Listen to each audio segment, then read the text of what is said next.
சென்னை மதுரவாயல் அருகே தனது கணவரை கடித்த வளர்ப்பு நாயின் உரிமையாளர் மீது நடவடிக்கை எடுக்க கோரி மனைவி காவல் நிலையத்தில் புகார் அளித்த நிலையில் மாநகராட்சி ஊழியர்கள் நாயை பிடித்துச் சென்றனர். இது குறித்தான கூடுதல் விவரங்களுடன் இணைகிறார் செய்தியாளர் ஜெய்ஹரிஷ். விவரங்களை வழங்கலாம். வணக்கம் தர்ஷினி. சென்னை மதுரவாயல் ஆலப்பாக்கம் பெருமாள் கோயில் திருப்பகுதியை சேர்ந்தவர் அம்மா. இவர் குடும்பத்துடன் இதே பகுதியில் வசித்து வருகிறார்.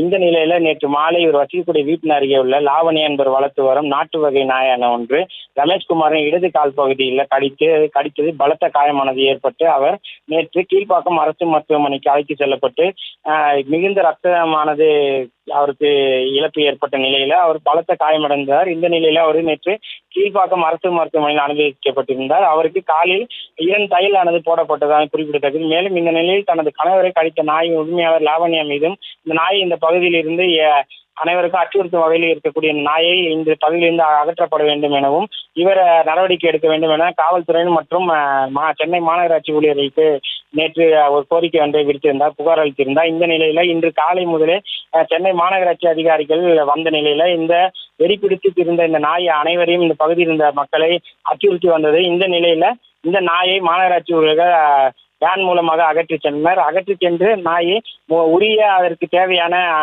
மருத்துவ உதவிகள் செய்யப்பட்டு பின்னர் இதே பகுதியில் அது சிகிச்சைக்கு பின்னர் விடப்படும் எனவும் தகவலானது தெரிவிக்கப்பட்டது மாநகராட்சி அதிகாரிகள் தரப்புல.